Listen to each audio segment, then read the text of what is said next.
एक सेठ सेठानी थे। उनका एक बेटा और बहू थे। बहू सबको भोजन करा के फिर स्वयं भोजन करती थी। एक पड़ोसन ऐसी भी थी जो रोज पूछती थी कि बहू, तुमने आज क्या बनाया और क्या खाया। पड़ोसन की बातें सुन बहू कहती, ठंडो बासी। एक दिन उसके पति ने ऐसा सुनकर विचार किया कि आज तो पकवान बनाए जाए, फिर देखते हैं कि मेरी पत्नी क्या कहती है। उसने तरह तरह के पकवान बनवाए और घर के सभी लोगों ने एक साथ बैठकर भोजन किया। आज भी पड़ोसन ने पूछा तो बहू ने कहा, ठंडो बासी। सेठ के लड़के ने सोचा, हो न हो कोई बात अवश्य है जिससे मेरी पत्नी ऐसा कहती है। उसने पत्नी से पूछा, तुम रोज ठंडो बासी खाया ऐसा क्यों कहती हो, जबकि हम सब ने एक साथ बैठकर कई तरह के पकवान खाए। उसकी पत्नी बोली, हम लोग जो खा रहे हैं वह बाप बूढ़ों की कमाई है। जिस दिन आप कमा कर लाओगे उस दिन मैं समझूंगी कि ताजा भोजन कर रही हूँ। अब एक दिन लड़के ने माँ से कहा, माँ, मैं एक बड़े शहर में कमाई करने जा रहा हूँ। माँ बोली, बेटा, अपने पास इतना धन है कि खाया नहीं खुटेगा। माँ के मना करने पर भी बेटे ने स्वयं कमाने का दृढ़ निश्चय कर लिया और जाते समय पत्नी से कहा, मैं जब तक कमाकर बहुत सा धन लेकर ना आऊं तुम चूल्हे की आग मत बुझने देना। एक दिन चूल्हे की आग बुझ गई तो वह मन ही मन घबराने लगी कि कहीं मेरे पति पर संकट तो नहीं आन पड़ा। जल्दी से पड़ोस में जाकर आग लाकर चूल्हे में रख दूं, ऐसा विचार करके पड़ोस में गई। वहां पड़ोसन चौथ माता का व्रत पूजन कर रही थी। पड़ोसन ने कहा, थोड़ी देर में आकर आग ले जाना। बहू ने पड़ोसन से पूछा, आप यह व्रत क्यों करती है, इससे क्या मिलता है। पड़ोसन ने कहा, यह चौथ माता का व्रत है, इसके करने से अन्न लक्ष्मी मिले और सभी मनोकामना पूरी होती है। अब पड़ोसन की बात सुनकर बहू भी चौथ माता का व्रत करने लगी। दीवार पर चौथ माता बनाई। उस दिन घी गुड़ का चूरमा बनाकर रात्रि को चंद्रमा को अर्घ्य देकर भोजन करती। ऐसा करते करते बहुत दिन हो गए। चौथ माता ने उस बहू के पति को सपना दिया कि साहूकार का बेटा, तू जागे कि सोवे, तेरी पत्नी बहुत याद कर रही है तुझको। तू घर जाकर उसकी चिंता मिटा। तू दुकान खोलकर कंकु केसर का पगलिया बना के बैठ जाना। आज तेरा हिसाब किताब चुकता हो जाएगा। अब तो चौथ माता ने जैसा कहा था वैसा ही हुआ। उसने घर जाने की तैयारी की और गाड़ी भर के धन दौलत लेकर चल दिया। रास्ते में एक बड़ा सा काला नाग फन फैलाए बैठ गया और कहने लगा, आज तो मैं तुझे डसूंगा, नहीं छोड़ूंगा। आज तेरी आयु पूरी हो गई है। सेठ के लड़के ने कहा, आज चौथ माता ने मुझे सपना दिया तो मैं पत्नी से मिलने घर जा रहा हूँ। वहाँ मेरी पत्नी बहुत चिंता कर रही है। मैं उससे मिलकर जरूर आऊँगा, तब तुम मुझे डस लेना। नाग ने कहा, तुम शपथ पूर्वक कहकर जाओ तो मैं तुम्हें जाने दूंगा, परंतु अगर तुम लौट कर नहीं आए तो मैं तुम्हारे घर जाकर तुम्हें डस लूंगा। इस प्रकार सर्प को वचन देकर वह अपने घर पहुंचा। वहां सभी से हंसी खुशी से मिला और भोजन करके उदास होकर बैठ गया। उसकी पत्नी ने उदासी का कारण पूछा तो पति ने काले नाग वाली सारी बात बता दी और कहा, यदि मैं उसके पास नहीं जाऊंगा तो वह घर आकर ही मुझे डस लेगा। पत्नी बहुत चतुर थी। उसने कहा कि आप घबराइए नहीं, लेट जाओ, मैं एक उपाय करती हूँ। पत्नी ने कमरे की 7 पीढ़ी धोई। पहली पीढ़ी पर रेत रखी, दूसरी पर इत्र, तीसरी पर गुलाल, चौथी पर फूल और कंकु केसर, पांचवी पर लड्डू पेड़ा, छठी पर गादी गलीचा और 7वीं पीढ़ी पर दूध का कटोरा भर कर रख दिया। इस प्रकार वह 7 ही पीढ़ी सजाकर बैठ गई। जैसे ही आधी रात हुआ, नाग आकर पीढ़ी चढ़ने लगा। पहली पीढ़ी पर रेत में लौट गया और कहने लगा कि सेठ की बहू ने आराम तो बहुत दिया, पर बचनों से बंधकर आया हूँ, सो डसूंगा तो जरूर। इसी प्रकार 7 पीढ़ियों पर नाग आराम करता हुआ और कहता हुआ कि डसूंगा जरूर कमरे में ही जाने वाला था कि चौथ माता ने विचार किया कि मैं अगर इसे नहीं बचाऊंगी तो संसार में धर्म कर्म और व्रत पूजन को कौन मानेगा। अब तो गणेश जी, चंद्रमा जी और चौथ माता ने उसे बचाने का विचार किया। चंद्रमा जी ने उजाला किया, चौथ माता ढाल बनी और गणेश जी ने तलवार लेकर नाग को मार दिया और ढाक से ढक दिया। अब बहू भी थकी हारी सो गई। जब सुबह हुई तो लोग बेटे से मिलने आए, परंतु बेटा बहू तो उठे ही नहीं थे। बहुत देर हो गई तो माँ उन्हें उठाने गई। माँ ने 7 पीढ़ियों पर जो कुछ देखा तो बहुत घबरा गई। घबराते हुए बेटा बहू को आवाज लगाई, बेटा बहू उठो तो देखो कि एक ढाल तलवार वहां पड़ी है। अब ढाल उठाई तो वहीं काला नाग मरा हुआ पड़ा है। बेटा बहू ने सोचा कि आज तो धर्म कर्म ही आड़े आई, जो भगवान गणेश जी और चौथ माता ने अपनी रक्षा की है। हे चौथ माता, जैसे आपने सेठ के बेटे बहू की रक्षा की, वैसी सबकी करना। सभी प्रेम से बोले, चौथ माता की जय हो, गणेश महाराज की जय हो। किसी गांव में एक विधवा माता और उसका एक पुत्र रहता था। वह गायों को चराकर अपना पालन पोषण करता था। उसकी माता 12 मासी चौथ माता का व्रत करती थी। वह हर महीने की विनायक चौथ को चूरमे के 5 लड्डू बनाती। उनमें से एक चौथ माता का, एक गणेश जी का, एक गाय माता का निकालकर दान करती, एक बेटे को खिलाती और एक स्वयं खाती। जब जेठ महीने की चौथ थी, बेटा पड़ोसन के घर गया। वहां चूरमा देखकर पूछने लगा कि दीदी आप क्या कर रही हो। अब वह बोली, आज चौथ की व्रत है, इसलिए मैंने चूरमा बनाया है। मगर तेरी माँ तो हर चौथ को ही बहुत सारे लड्डू बनाती है, पर तुझे केवल एक ही लड्डू खाने को देती है। ठंडी बासी रोटी की खाने को देती है। लड़का पड़ोसन की बातों के बहकावे में आ गया और अपनी माता से बोला, माँ तू चूरमा खाती है और मुझे सिर्फ एक लड्डू देती है, इसलिए तू अब चौथ माता का व्रत करना छोड़ दे। माँ ने कहा, बेटा ये तो चौथ माता का व्रत है, तेरे ही सुख शांति के लिए करती हूँ मैं यह व्रत नहीं छोड़ सकती हूँ।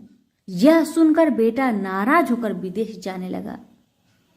माँ बोली, बेटा यदि तू मेरे से नाराज होकर विदेश जाना चाहता है तो ये माताजी की आंखें अपने साथ ले जा।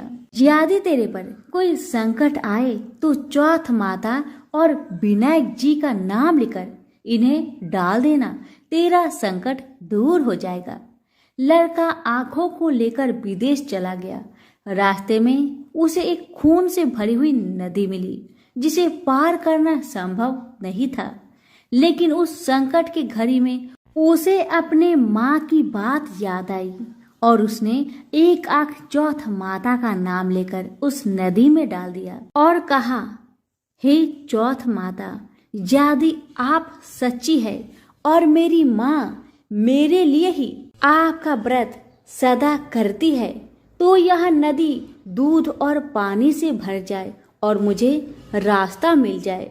उसके ऐसे कहते रास्ता मिल गया। आगे चलने पर भयंकर जंगल से भी उसे इसी प्रकार आके पूर कर गुजरना पड़ा।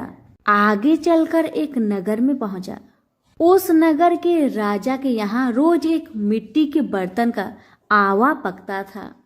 वहां आवा तब पकता था जब उसमें एक आदमी की बलि दी जाती थी, यानी एक आदमी को बर्तनों के साथ चुन दिया जाता था।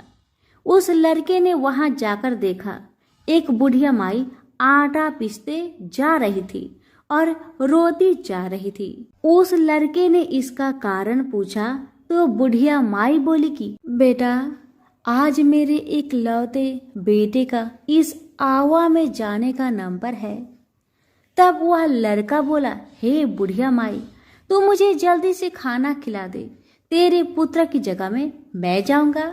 बुढ़िया माई के मना करने पर भी वह नहीं माना और राजा का बुलावा आने पर अपना सामान बुढ़िया माई के घर छोड़कर वह चला गया। रात में चौथ माता के आंखें वह एक लोटा जल उस आवा में अपने साथ रख लिया और चौथ माता का नाम लेकर बैठ गया। दूसरे दिन आवा पककर तैयार हो गया। लोगों को बहुत आश्चर्य हुआ। प्रजा ने जाकर राजा से यह बात कही। तब राजा स्वयं देखने आए। आवा से बर्तन निकाले जाने लगे तो अंदर से आवाज आई, धीरे धीरे बर्तन उतारो, अंदर मैं हूँ। तभी राजा ने आवाज सुनकर कहा कि तू अंदर कौन है? कोई भूत प्रेत या कोई देव हो? तब वह लड़का बोला, कल जिस लड़के को तुमने आवा में चुना था, मैं वही लड़का हूँ। लड़का बाहर आया। बाहर आने पर बुढ़िया माई व राजा के पूछने पर उसने कहा कि यह सब चमत्कार तो मेरी चौथ माता वह विनायक जी के व्रत का है। मेरी माँ मेरी सलामती के लिए व्रत करती है। उन्हीं के प्रताप से आज मेरा यह भयानक संकट दूर हुआ है। राजा को विश्वास नहीं हुआ। तब राजा ने 2 घोड़े मंगवाए।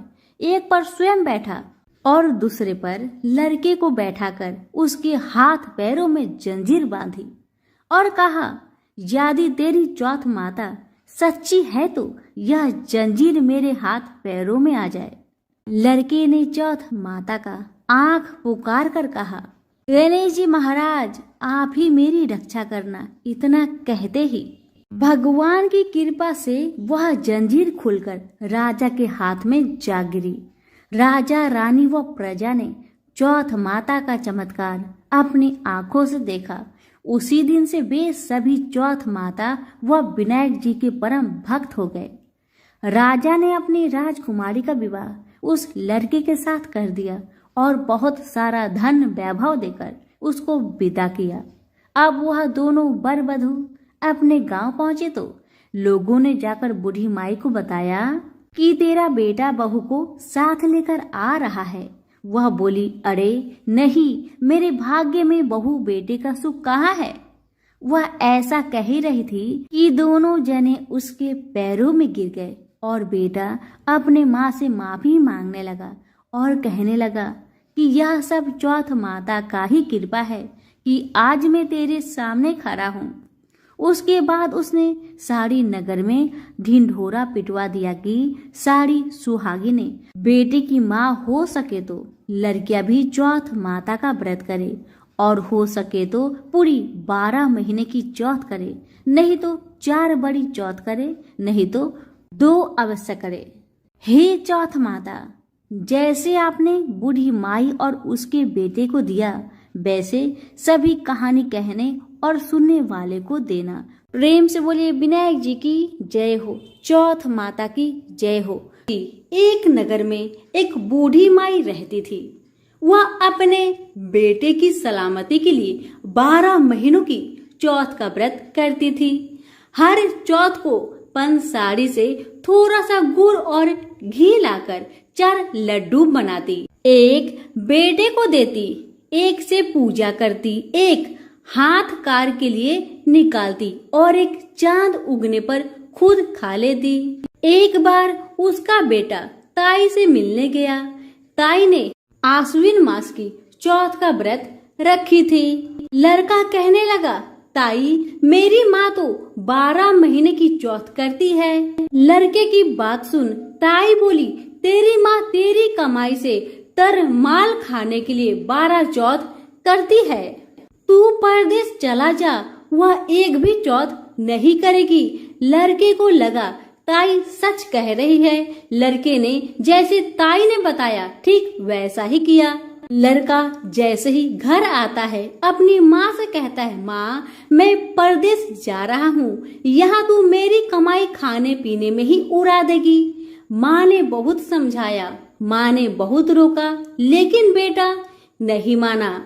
माँ ने उसे साथ ले जाने के लिए चौथ माता की आंखें दिए और कहा, बेटा कोई भी मुसीबत तुम पे आन पड़े तो ये आंखें तुम्हारी मदद करेगी। इस आंखें को तुम संभाल कर रखना। लड़का घूमते हुए एक नगर में पहुंचा। उसने देखा कि एक बूढ़ी माँ रोती जा रही थी और पुआ बनाते जा रही थी। उसने कारण पूछा तो बूढ़ी माई ने कहा, बेटा इस नगर की पहाड़ी पर एक राक्षस रहता है।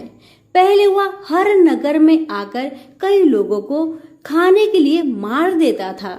अब यहाँ का राजा हर घर से एक आदमी दैत्य के पास भेजता है उसके भोजन के लिए, और आज मेरे बेटे की बारी है, इसलिए मैं रोई जा रही हूँ और अपने बेटे के लिए ही पुए बना रही हूँ, क्योंकि मेरा बेटा को पुआ बहुत पसंद है। बस इसीलिए आज आखिरी बार मैं अपने बेटे को पुए बनाकर खिलाऊंगी। उसके बाद मेरा बेटा पुआ कभी नहीं खा पाएगा, क्योंकि मेरे बेटे को तो राक्षस अपना भोजन बना लेगा। बूढ़ी माई की बातें सुन वह लड़का बोला, माई तू पुआ को मुझे खिला दे, आज तेरे बेटे की जगह मैं चला जाता हूँ। बूढ़ी माँ ने खीर पुए उस लड़के को प्यार से खिलाए। लड़का खा पीकर वह सो गया। रात को राजा के सैनिक आए तो बूढ़ी माँ ने उस लड़के को भेज दिया। राक्षस के सामने पहुंचने पर उसने चौथ माता के आंखें दैत्य की तरफ फेंककर कहा, हे चौथ माता, यदि मेरी माँ मेरी सलामती के लिए व्रत करती है तो दैत्य का सिर कटकर गिर जाए। और वैसा ही हुआ। दैत्य का सिर तुरंत कटकर गिर गया। लड़का वापस आ गया। राजा ने उसे उपहार देकर विदा किया। चलते हुए एक दूसरे राजा के नगर में पहुंचा। इस राज्य में आवा तभी पकता है जब एक इंसान की बलि दी जाती थी। सिपाहियों ने उसे पकड़कर आवे में चुन दिया। लड़के ने आंखें आवे में डालकर कहा, हे चौथ माता, यदि मेरी माँ मेरे लिए व्रत करती है तो आवा मेरी बलि लिए बिना ही झट से पक जाए। और वैसा ही हुआ। आवा तुरंत पक गया। आवे में से मिट्टी की जगह सोने की बर्तन निकलने लगे। अंदर से लड़का बोला, बर्तन धीरे धीरे निकालना, मुझे चोट लग जाएगी। राजा ने उसे निकलवाया और पूछा, इस आवे से तुम कैसे बच गए? लड़के ने बताया कि उसकी माँ चौथ माता की व्रत करती है, व्रत के कारण ही वह बच पाया है। राजा को इसका यकीन नहीं हुआ। राजा ने एक चांदी की सुराही मंगवाई और कहा कि सुराही की नली से तुम निकल कर दिखाओ, तभी मुझे विश्वास होगा। लड़के ने चौथ माता को याद करके आंखें सुराही में डाले और कहा, हे चौथ माता, मैं भौरा बनूं और सुराही से निकल जाऊं। लड़का भौरा बनकर सुराही से निकल गया। राजा खुश होकर राजकुमारी की शादी उसके साथ कर दिए और सभी लोगों को चौथ माता का व्रत करने को कहे। लड़के के शादी होने के बाद उसे अपनी माँ की याद आई। उसने राजा के पास जाकर खुद के नगर जाने की इच्छा जाहिर की। राजा ने रथ, घोड़ा, हाथी और खूब सारा दान दहेज देकर उन्हें विदा किए। चौथ के दिन अपने नगर पहुंचा। वहां अकेला पंसारी के यहाँ माँ का इंतजार करने लगा। सोचा चौथ है तो माँ यहाँ जरूर आएगी। थोड़ी देर बाद लकड़ी टेकती हुई माँ आती दिखाई दी। लड़के की माँ बूढ़ी होने के कारण उनके आंखों से कम दिखता था। अब लड़के ने जानबूझकर अपना पैर लकड़ी में लगा दिया और कहने लगा, बल रे पूठ काटी, मेरे पैर के लगा दी। माँ ने उसे नहीं पहचाना। कहने लगी, भैया मुझे चाहे कितनी गाली निकालो पर मेरे बेटे को कुछ मत कहना। बेटा माँ के चरणों में गिर पड़ा। कहा, माँ माँ, मैं ही तेरा बेटा हूँ, मुझे माफ कर दे माँ, मुझे माफ कर दे। माँ ने अपने बेटे को सीने से लगा लिया। नगर के लोगों ने विश्वास नहीं किया कि वही उसका बेटा है। बूढ़ी माँ ने चौथ माता को याद करके कहा, हे चौथ माता, यदि मैं अपने बेटे के लिए व्रत करती हूँ तो मेरे स्तन में दूध भर जाए और उसकी धार मेरे बेटे के मुंह में जा गिरे। माँ के स्तन से दूध की धार निकलकर बेटे के मुंह में गिरने लगी। लोग चौथ माता की जय जयकार करने लगे। उस नगर के सभी लोग चौथ माता का व्रत करने लगे। हे चौथ माता, जैसे आपने बूढ़ी माँ और उसकी बेटे की सहायता की, वैसे हमारे भी करना। कहानी सुनने वाले, हुक्कारे भरने वाले सभी पर अपनी कृपा बरसाए। सभी प्रेम से बोले, चौथ माता की जय हो। एक समय की बात है कि भगवान विष्णु का विवाह माता लक्ष्मी जी के साथ निश्चित हुआ। विवाह की सभी तैयारी होने लगी। सभी देवी देवताओं को निमंत्रण भेजे गए, लेकिन भूलवश गणेश जी को निमंत्रण देना रह गया था। इधर भगवान विष्णु की बारात जाने का समय आ चुका था। सभी देवता अपनी पत्नियों के साथ विवाह समारोह में शामिल होने को आए, परंतु सभी देवी देवताओं ने देखा कि गणेश जी कहीं दिखाई नहीं दे रहे हैं। तब उन सभी ने आपस में चर्चा की, क्या गणेश जी को नहीं न्योता दिया गया या गणेश जी ही नहीं आए हैं। सभी को इस बात पर बहुत आश्चर्य हुआ। इस बात पर उन सभी ने विष्णु भगवान से ही इसका कारण पूछा। विष्णु भगवान से पूछने पर उन्होंने कहा कि हमने गणेश जी के पिता भोलेनाथ, महादेव और माता पार्वती को न्योता भेजा था। यदि गणेश जी अपने पिता के साथ आना चाहते तो आ जाते। अलग से उन्हें न्योता देने की कोई आवश्यकता भी नहीं थी। दूसरी बात यह है, उनको खाने में 1.25 मन मूंग, 1.25 मन चावल, 1.25 मन घी और 1.25 मन लड्डू का भोजन चाहिए। यदि गणेश जी नहीं आएंगे तो कोई बात नहीं, दूसरे के घर जाकर इतना सारा खाना पीना अच्छा भी नहीं लगता। इतना वार्ता कर ही रहे थे कि किसी एक ने सुझाव दिया, यदि गणेश जी आते तो उनको द्वारपाल बनाकर बैठा सकते थे कि आप घर की याद रखना। आप तो चूहे पर बैठकर धीरे धीरे चलोगे तो बारात में बहुत पीछे रह जाओगे। यह सुझाव सबको पसंद आ गया, तो फिर विष्णु भगवान ने भी अपनी सहमति दे दी। तब गणेश जी को निमंत्रण देकर आमंत्रित किया और उनको समझा बुझाकर घर की रखवाली करने को बैठा दिया गया। बारात चल दी। तब नारद जी ने देखा कि गणेश जी तो दरवाजे पर ही बैठे हुए हैं, तो वे गणेश जी के पास गए और रुकने का कारण पूछा।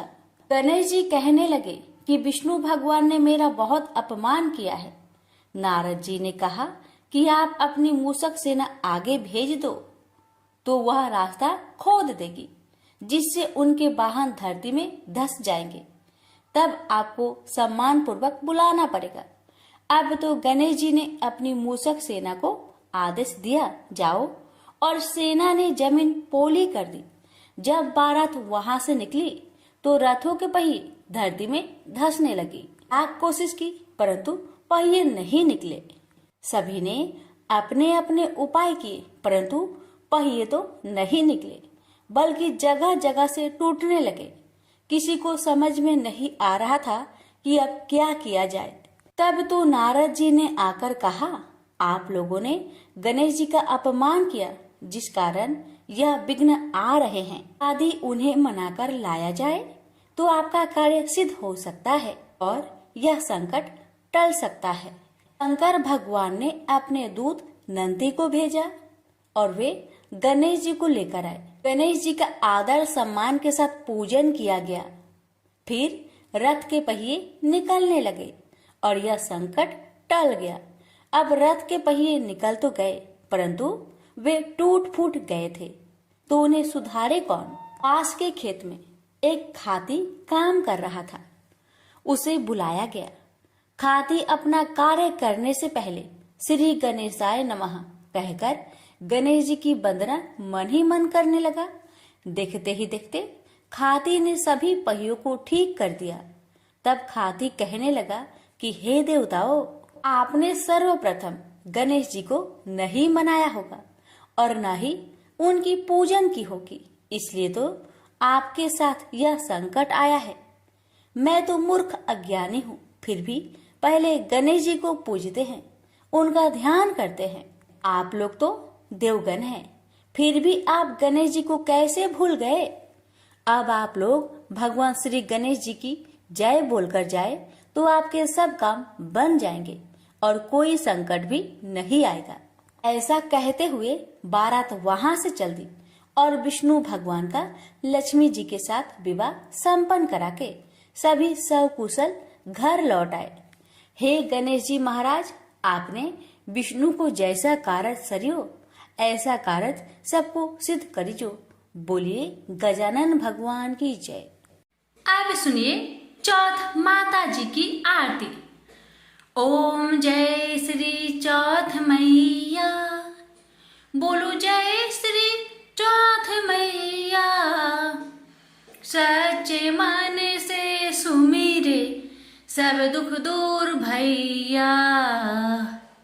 ओम जय श्री चौथ मैया। ऊंचे पर्वत मंदिर शोभाती भारी, देखते रूप मनोहर असुरन भयकारी। ओम जय श्री चौथ मैया। महासिंगार सुहावन ऊपर छत्र फिरे, सिंह की सवारी सोहे कर में खड़क धरे। ओम जय श्री चौथ मैया। बाजत नौबत द्वारे अरु मृदंग डेरू, 64 जोगन नाचते नित्य करे भैरू। ओम जय श्री चौथ मैया। बरे बरे बलशाली तेरा ध्यान धरे, ऋषि मुनि नर देवा चरणों आन परे। ओम जय श्री चौथ मैया। चौथे माता की आरती जो कोई सुहागन गावे, बढ़ते सुहाग की लाली सुख संपत्ति पावे। ओम जय श्री चौथ मैया। अब सुनिए गणेश जी की आरती। जय गणेश जय गणेश जय गणेश देवा, माता जाकी पार्वती पिता महादेवा। एक दंत दयावंत चार भुजाधारी, माथे सिंदूर सोहे मूस की सवारी। जय गणेश जय गणेश जय गणेश देवा, माता जाकी पार्वती पिता महादेवा। पान चढ़े फल चढ़े और चढ़े मेवा, लड्डुअन का भोग लगे संत करे सेवा। जय गणेश जय गणेश जय गणेश देवा, माता जाकी पार्वती पिता महादेवा। अंधन को आंख दे कोढ़िन को काया, बाझन को पुत्र देते निर्धन को माया। जय गणेश जय गणेश जय गणेश देवा, माता जाकी पार्वती पिता महादेवा। सूर्य श्याम शरण आए सफल कीजे सेवा, माता जाकी पार्वती पिता महादेवा। जय गणेश जय गणेश जय गणेश देवा, माता जाकी पार्वती पिता महादेवा। दीनन की लाज रखो शंभु सुते कारी, कामना को पूर्ण करो जाओ भलिहारी। जय गणेश जय गणेश जय गणेश देवा, माता जाकी पार्वती पिता महादेवा। प्रेम से बोलिए गणेश भगवान की जय। हे भगवान, हे चौथ माता, अपने सभी भक्तों की सभी मनोकामना को पूर्ण करना, सभी कष्टों को दूर करना। और हम जो आपकी कथा सुना रहे हैं, हम पर भी अपनी कृपा सदा बनाए रखना। प्रेम से बोलिए चौथ मैया की जय, गणेश भगवान की जय।